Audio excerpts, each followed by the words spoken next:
କିଛି ଲୋକଙ୍କ ମଧ୍ୟରେ ଭ୍ରମ ବ୍ୟାପି ଯାଇଛି ଯେ ଗୀତା ହେଉଛି ସାଧୁ ସନ୍ନ୍ୟାସୀମାନଙ୍କ ସାଧନାର ବିଷୟ। ଏହା ଗୃହସ୍ଥଙ୍କ ପାଇଁ ନୁହେଁ। ତେଣୁ କାଳେ ପୁଅ ଗୃହସ୍ଥାଶ୍ରମ ତ୍ୟାଗ କରିଦେବ, ଏହି ଭୟରେ ସେମାନେ ବାଳକମାନଙ୍କୁ ପ୍ରାୟ ଗୀତା ପଢ଼ିବାକୁ ଦିଅନ୍ତି ନାହିଁ। କିନ୍ତୁ ସେମାନେ ଏପରି ବୁଝିବା ପୂରାପୂରି ଭୁଲ। ଏହା ଉପଲିଖିତ ଆଲୋଚନାରୁ ସ୍ପଷ୍ଟ ହୋଇଯାଏ।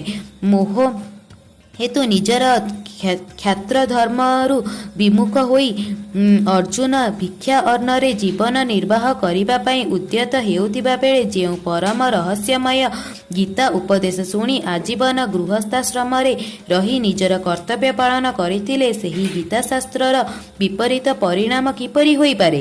ଭଗବାନ ଶ୍ରୀକୃଷ୍ଣ ଯେ ପର୍ଯ୍ୟନ୍ତ ଏହି ଧରାଧାମରେ ଅବତାର ରୂପରେ ରହିଥିଲେ, ସେ ପର୍ଯ୍ୟନ୍ତ ସେ ନିରନ୍ତର କର୍ମ କରୁଥିଲେ। ସାଧୁମାନଙ୍କୁ ରକ୍ଷା କରୁଥିଲେ, ଦୁଷ୍ଟଙ୍କୁ ସଂହାର କରି ସନ୍ଥଙ୍କୁ ଉଦ୍ଧାର କରୁଥିଲେ ଏବଂ ଧର୍ମ ସ୍ଥାପନା କରୁଥିଲେ। କେବଳ ସେତିକି ନୁହେଁ, ସେ ଏହା ମଧ୍ୟ କହିଥିଲେ ଯେ ଯଦି ସେ ସାବଧାନ ହୋଇ କର୍ମ ନ କରନ୍ତି, ତେବେ ଲୋକେ ତାଙ୍କର ଦେଖାଦେଖି କର୍ମତ୍ୟାଗ କରି ଅଳସୁଆ ହୋଇଯିବେ ଏବଂ ଏହିପରି ଭାବରେ ଲୋକମର୍ଯ୍ୟାଦା ଛିନ୍ନ ଭିନ୍ନ ହେବାର ଦାୟିତ୍ୱ ତାଙ୍କ ଉପରକୁ ଆସିଯିବ। ଏହାର ଅର୍ଥ ନୁହେଁ ଯେ ଗୀତା ସନ୍ନ୍ୟାସୀମାନଙ୍କ ପାଇଁ ନୁହେଁ।